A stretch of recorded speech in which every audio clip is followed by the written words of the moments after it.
હરિઓમ વિદ્યાર્થી મિત્રો, આજે આપણે કમ્પ્યુટર સબ્જેક્ટમાં પાર્ટ 3 મેમરી ડિવાઇસ જોઈશું. તો પાર્ટ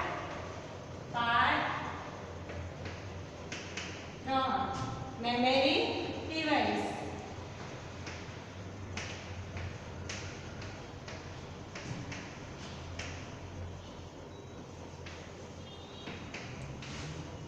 કયું પ્રકરણ છે?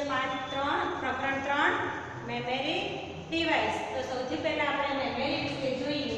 તો મેમરી શું કહેવાય?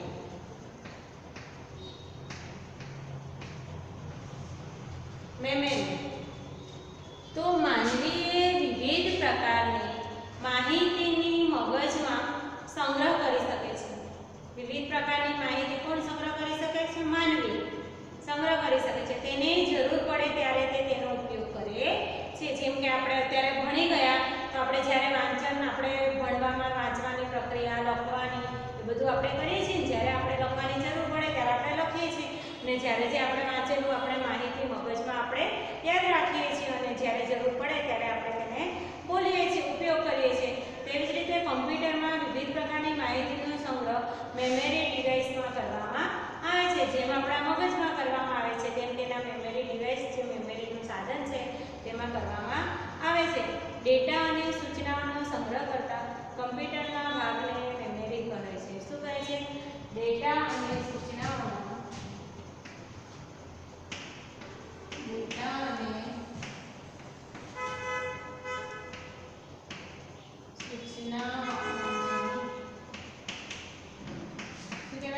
ડેટા અને સૂચનાઓનો સંગ્રહ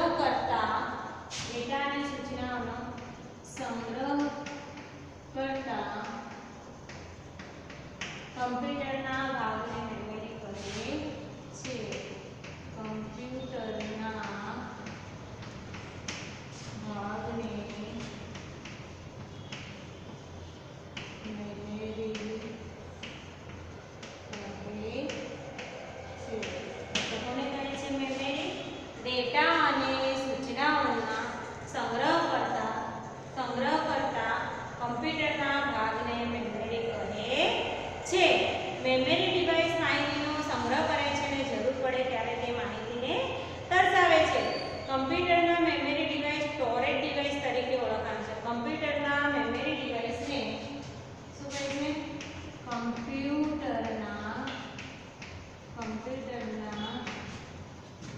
કમ્પ્યુટરના મેમરી ડિવાઇસને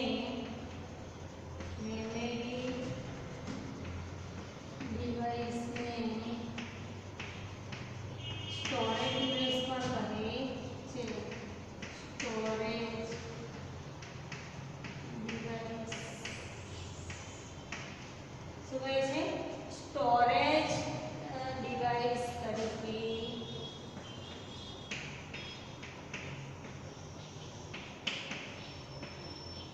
ઓળખવામાં આવે છે.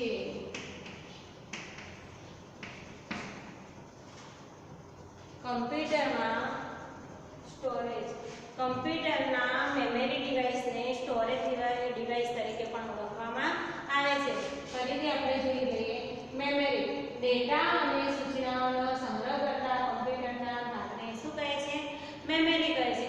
જેમ કે કમ્પ્યુટરના વિવિધ પ્રકારની માહિતીનો સંગ્રહ મેમરી ડિવાઇસમાં કરવામાં આવે છે. જેમ આપણા મગજમાં આપણે યાદ રાખીએ છીએ અને જ્યારે જરૂર પડે ત્યારે ઉપયોગ કરીએ છીએ, તેવી જ રીતે કમ્પ્યુટરમાં પણ માહિતીનો સંગ્રહ થાય છે, અને જ્યારે જરૂર પડે ત્યારે તેની માહિતી દર્શાવે છે. તો કમ્પ્યુટરમાં જે માહિતી મેમરી ડિવાઇસને સ્ટોરેજ ડિવાઇસ તરીકે પણ ઓળખવામાં આવે છે. જે મેમરી સ્ટોરેજ ડિવાઇસ તરીકે મેમરીની સંગ્રહ પદ્ધતિ શું છે? તો જોઈએ આગળ આપણે.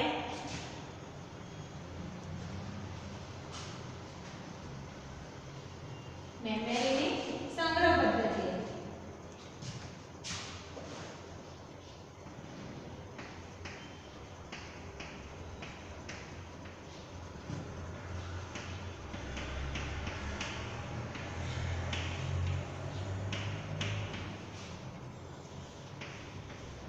મેમરીની સંગ્રહ પદ્ધતિ વિશે જોઈએ આપણે.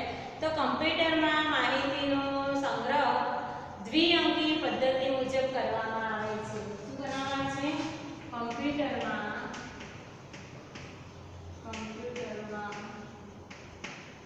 માહિતીનું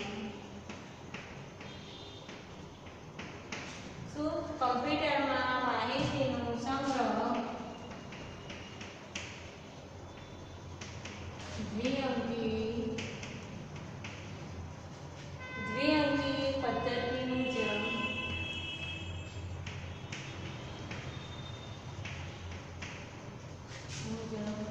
કરવામાં આવે છે.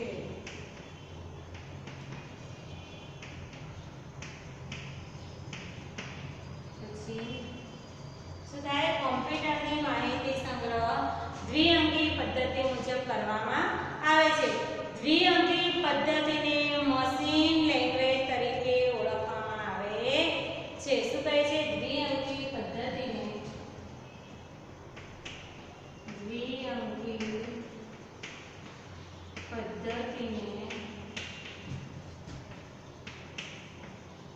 મશીન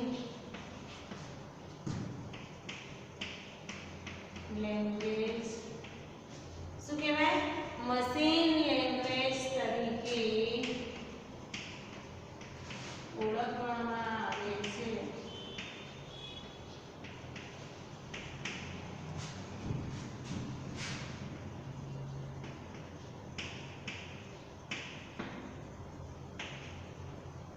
કમ્પ્યુટરની જે દ્વિઅંકી પદ્ધતિ છે, માહિતીની સંગ્રહ દ્વિઅંકી પદ્ધતિ મુજબ જ કરવામાં આવે છે. તો દ્વિઅંકી પદ્ધતિને મશીનની લેંગ્વેજ તરીકે પણ ઓળખવામાં આવે છે. દ્વિઅંકી પદ્ધતિમાં 0 અને 1 એમ માત્ર બે અંકોનો સમાવેશ થાય છે. દ્વિઅંકી પદ્ધતિમાં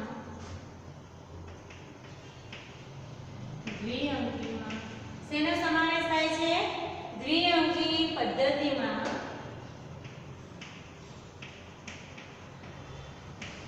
0 અને 1 એમ માત્ર બે અંકોનો સમાવેશ થાય છે. બે અંકોનો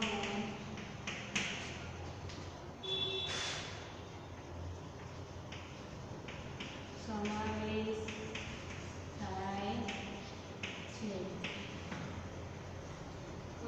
મેમરી સંગ્રહ પદ્ધતિમાં આપણે જોઈએ તો કમ્પ્યુટરમાં માહિતીનો સંગ્રહ દ્વિઅંકી પદ્ધતિ મુજબ કરવામાં આવે છે.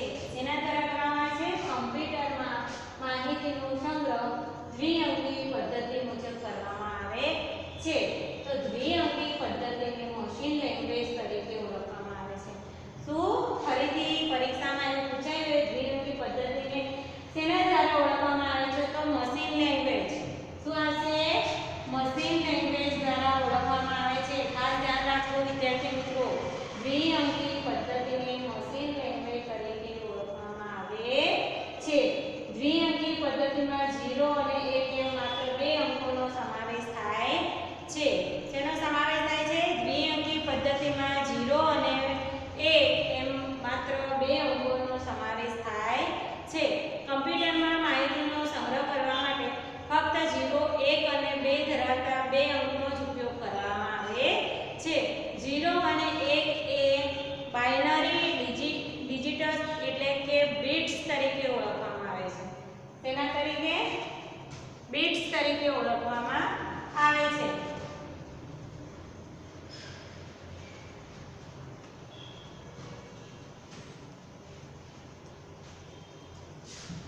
બિટ્સ તરીકે ઓળખવામાં આવે છે.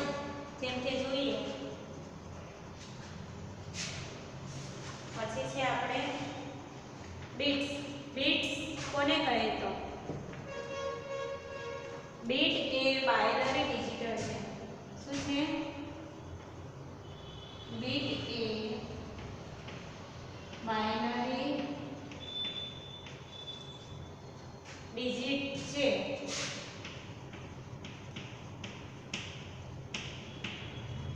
જે 0 અથવા 1 હોય છે. જે 0 અથવા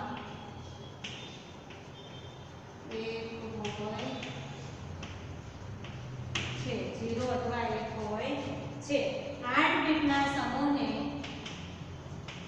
8 બીટના 8 બીટના સમૂહને બાઇટ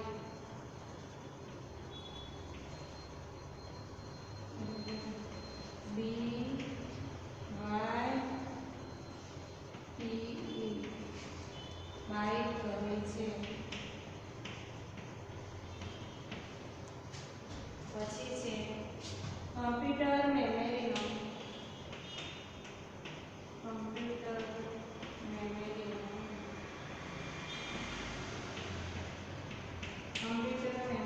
સૌથી નાનો એકમ કમ્પ્યુટર મેમરીનો સૌથી નાનો એકમ કોણ છે? નાનો એકમ બાઇટ છે. કમ્પ્યુટરમાં મેમરીનો સૌથી નાનો એકમ બાઇટ છે. કમ્પ્યુટરમાં મેમરીનો સંગ્રહ કરવાની કમ્પ્યુટરમાં મેમરીનો સંગ્રહ કરવાની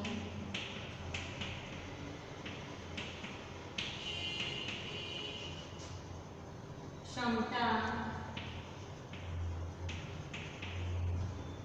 કિલોબાઇટ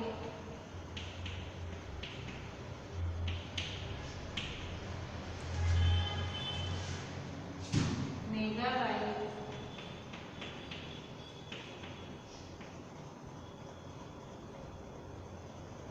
ગીગાબાઇટ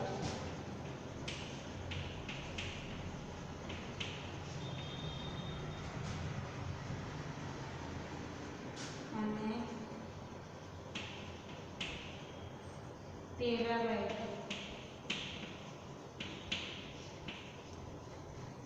પ્રકારના એકમ આપવામાં આવે છે. પ્રકારના એકમ માપવામાં આવે છે. શું થાય છે? કમ્પ્યુટરમાં એકમ માપવામાં આવે છે. માહિતીની સંગ્રહ પદ્ધતિ આપણે જોઈએ તો બીટ એ બાઇનરી ડિજિટ છે. શું છે? બીટ એ બાઇનરી ડિજિટ છે જે 0 અથવા 1 હોય છે. શું હોય છે? 0 અથવા 1 હોય છે. 8 બીટના સમૂહને બાઇટ કહે છે. કેટલા સમૂહના? 8 બીટના. યાદ રાખજો 8 બીટના સમૂહને બાઇટ કહે છે. BYTE બાઇટ કહે છે. કમ્પ્યુટરમાં મેમરીનો સૌથી નાનો એકમ શું છે?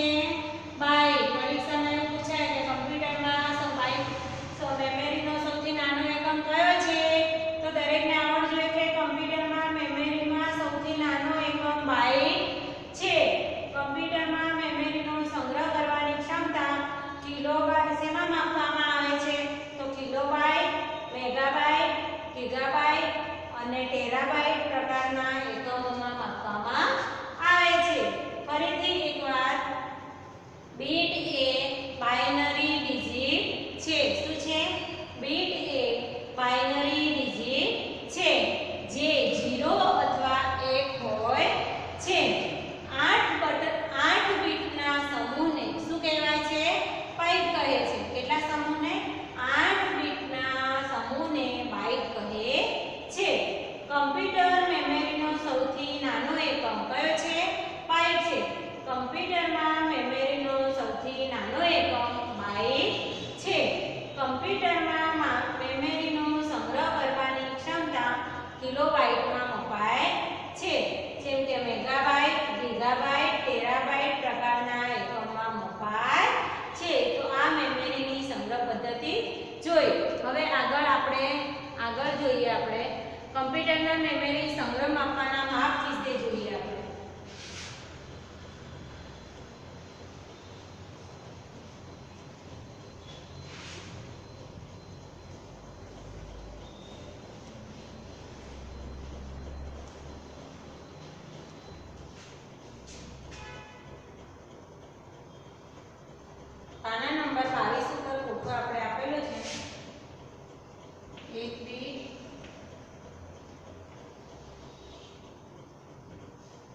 0 अथवा 1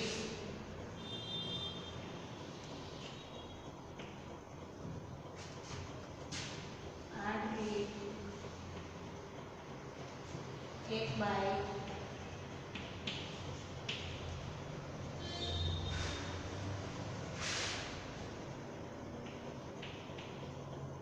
2 10 બાઇટ 10 24 બાઇટ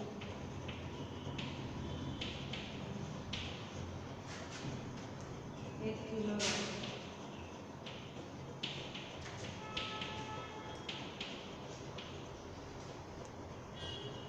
કેબી પછી છે 2 10 byte 2 20 byte 2 20 byte 10 24 kilo byte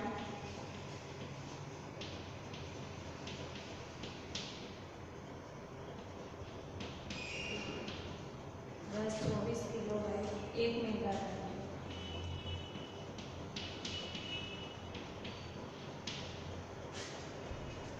પછી છે 2 30 byte 10 24 megabyte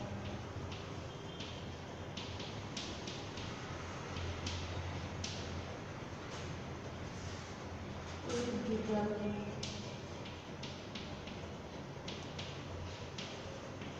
GB 2 40 byte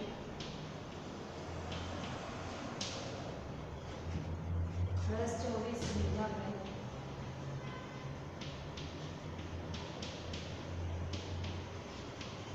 10 24 gigabyte 1 terabyte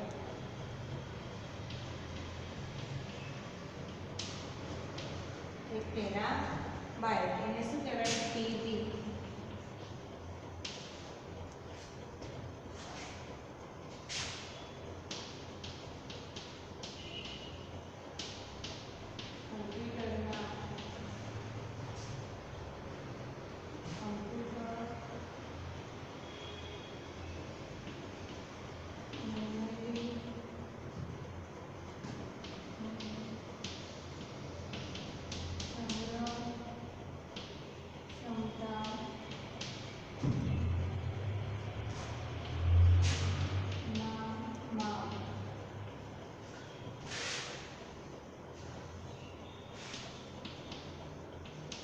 આપણે અહીંયા ફોટો કમ્પ્યુટર મેમરીની સંગ્રહ ક્ષમતાના માપ તો જોઈએ આપણે 1 બીટ એટલે કે 0 અથવા 1 8 બીટ એટલે કે 1 બાઇટ 2 ની 10 ઘાત બાઇટ તમે જે 2 ની 10 ઘાત બાઇટ એટલે 1024 બાઇટ એટલે કે 1 કિલો બાઇટ કેબી પછી છે 2 ની 20 ઘાત બાઇટ એટલે કે 1024 કિલોબાઇટ કેટલી થઈ 1024 કિલોબાઇટ એને શું કહેવાય 1 મેગાબાઇટ કહેવાય શું કહેવાય 1 મેગાબાઇટ 230 બાઇટ એટલે કે 10 ની 1024 મેગાબાઇટ એટલે કે 1 ગીગાબાઇટ એટલે જીબી આપણે ઇન્ટરનેટમાં તમે કહેતા હશો ને પપ્પા મમ્મી તમારા ઘરે વાત કરતા હશે તો બેલેન્સ કરાવો ત્યારે કહેતા હશે 1 જીબી ડેટા છે 2 જીબી ડેટા છે જો કે 2.5 જીબી ડેટા છે રોજના આટલા જીબી ડેટા વપરાય છે એટલે એ પ્રમાણે આમાં મપાય છે એટલે કે 1 ગીગાબાઇટ એટલે જીબી કહેવાય છે 2 ની 40 ઘાત બાઇટ એટલે કે 1024 ગીગાબાઇટ એટલે કે 1 ટેરાબાઇટ એટલે તમારી નોટમાં આ ફોટો એકવાર ઉતારી લો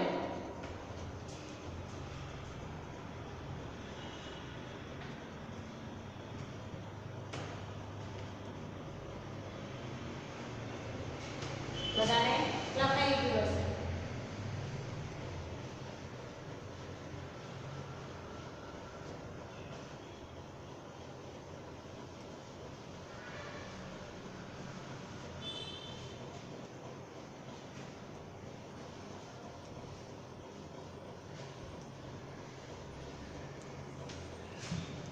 હવે આપણે જોઈએ મેમરીના મુખ્ય કેટલા પ્રકાર છે મેમરી અને તેના પ્રકાર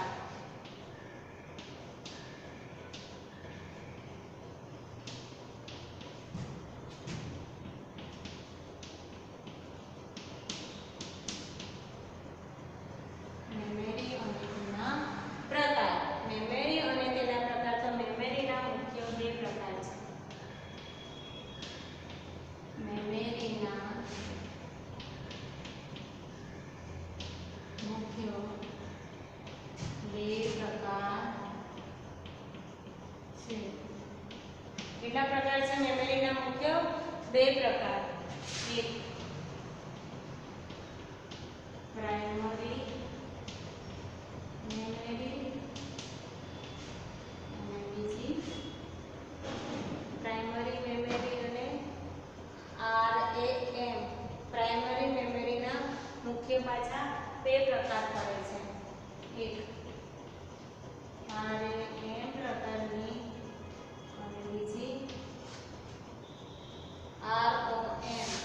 ROM પહેલા તો આપણે પ્રાઇમરી મેમરી વિશે જોઈએ તો પ્રાઇમરી મેમરી શું છે તો પ્રાઇમરી મેમરીને મુખ્ય મેમરી કે મેઇન મેમરી કહે છે પ્રાઇમરી મેમરીને શું કહે છે મેઇન મેમરી કે મુખ્ય મેમરી કહે છે તે કમ્પ્યુટરનો એક ભાગ છે શું છે કમ્પ્યુટરનો એક ભાગ છે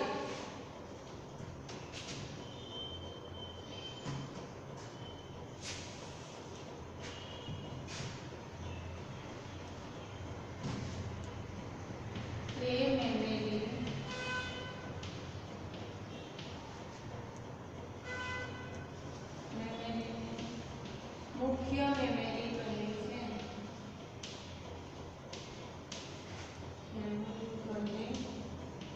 છે શું કહે છે મુખ્ય મેમરી કહે છે મજા રખ્યા હતા ને આપણે આ બાજુ લખ્યું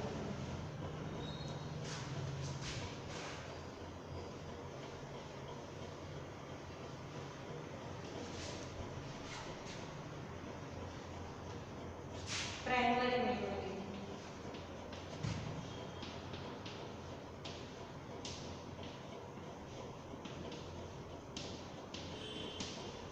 પ્રાઇમરી મેમરી વિશે જોઈએ તો પ્રાઇમરી મેમરીને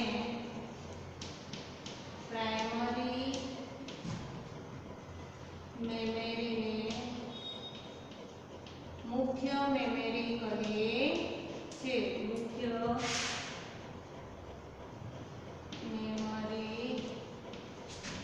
કહે છે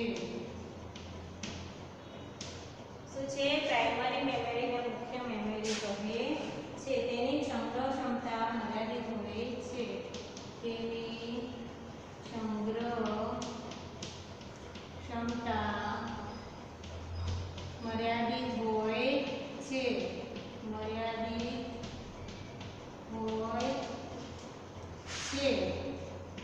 કેવી હોય છે તેની સંગ્રહ ક્ષમતા મર્યાદિત હોય છે તેમાં ડેટા વધારે લાંબો સમય સુધી જાળવી શકાતા નથી તેમાં ડેટા વધારે લાંબો સમય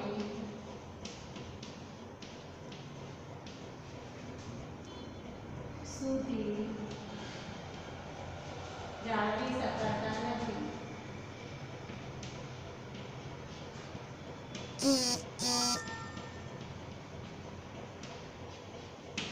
શું કહે છે પ્રાઇમરી મેમરીને મુખ્ય મેમરી કહે છે તેની સંગ્રહ ક્ષમતા મર્યાદિત હોય છે તેમાં ડેટા વધારે લાંબો સમય સુધી જાળવી શકાતા નથી તે કિંમતમાં મોંઘી હોય છે તે કિંમતમાં મોંઘી હોય છે શું છે તે કિંમતમાં મોંઘી હોય છે આપણે ફરીથી જોઈ લઈએ કે મેમરીના મુખ્ય બે પ્રકાર પડે છે તેમાં આપણે જોઈએ પ્રાઇમરી મેમરી તો પ્રાઇમરી મેમરીને મુખ્ય મેમરી કહે છે મુખ્ય એટલે કે મેન એને શું કહેવાય પ્રાઇમરી મેમરી તો પ્રાઇમરી મેમરી વિશે એવું કીધું હોય કે બે ત્રણ વાક્ય લખવાના તો શું કહેવાનું કે પ્રાઇમરી મેમરીને મુખ્ય મેમરી કહે છે તેની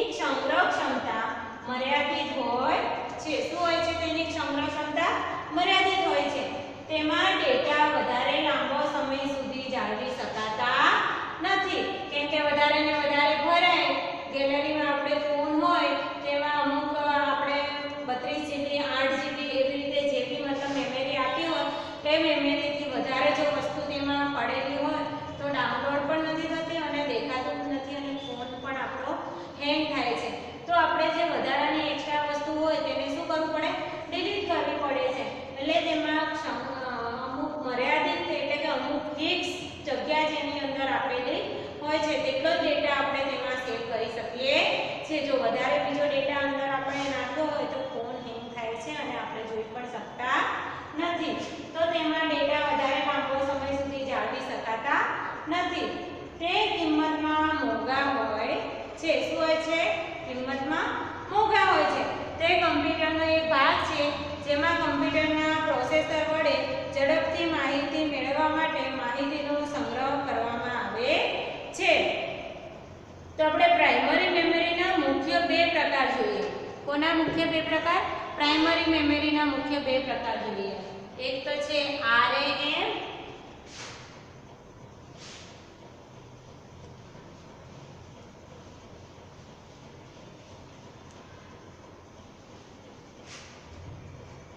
પ્રાઇમરી મેમરીના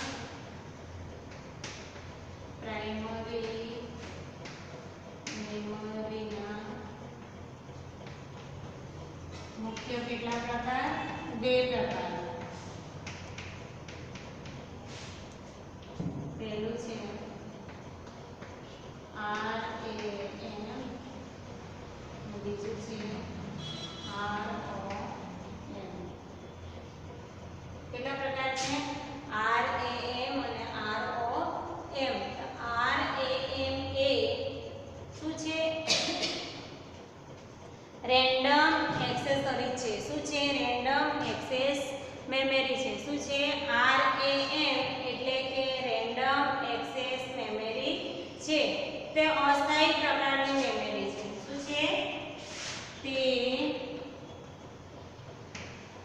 અસ્થાયી પ્રકારની મેમરી છે. કેવા પ્રકારની મેમરી છે? અસ્થાયી પ્રકારની મેમરી છે. તેમાં રહેલી માહિતી સાચવી રાખવા માટે સતત પાવર કે સપ્લાય ચાલુ રાખવો જરૂરી છે. શું કરવું પડે? તે અસ્થાયી પ્રકારની મેમરી છે. RAM એટલે કે રેન્ડમ એક્સેસ મેમરી કહેવાય. શું તેનું પૂરું નામ લખવાનું કીધું હોય તો શું લખવાનું? Random access memory. શું કહેવાય? Random access memory. Random access memory. શું કહેવાય? Random access memory. તે અસ્થાયી પ્રકારની હોય છે. તેમાં રહેલી માહિતીને સાચવી રાખવા માટે સતત આપણે પાવર સપ્લાય ચાલુ રાખવો પડે છે.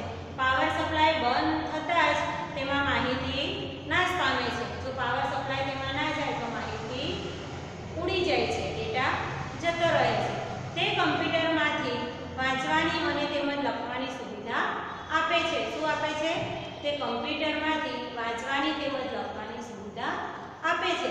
કમ્પ્યુટર પ્રક્રિયા દરમિયાન તેમાં ડેટા અને સૂચનાઓનો સંગ્રહ થાય છે. શું થાય છે? કમ્પ્યુટર પ્રક્રિયા દરમિયાન તેમાં ડેટા અને સૂચનાઓનો સંગ્રહ થાય છે. ફરી એકવાર આપણે જોઈ લઈએ. RAM એટલે કે રેન્ડમ એક્સેસ મેમરી. એનું પૂરું નામ શું છે? RAM એટલે રેન્ડમ એક્સેસ મેમરી. તે અસ્થાયી પ્રકારની મેમરી છે. તેમાં રહેલી માહિતીને સાચવી રાખવા સતત પાવર સપ્લાય આપણે ચાલુ રાખવો પડે છે. નહીં તો તેમાં જો ડેટા અને માહિતી હોય તો શું થાય? ઉડી જાય છે, જતો રહે છે, આપણને મળતો નથી. એટલે તેમાં પાવર સપ્લાય આપણે શું કરવો પડે? ચાલુ રાખવો પડે છે. અને તે આપણને ખાસ શું ઉપયોગમાં આવે? તો રેન્ડમ એક્સેસ મેમરી RAM જે છે મેમરી, તે આપણને કમ્પ્યુટરની અંદર વાંચવાની અને લખવાની સુવિધા આપે છે. કમ્પ્યુટર પ્રક્રિયા દરમિયાન તેમાં ડેટા અને સૂચનાઓનો સંગ્રહ થાય છે. તેના પછી આપણે જોઈએ તો ROM. શું છે? ROM.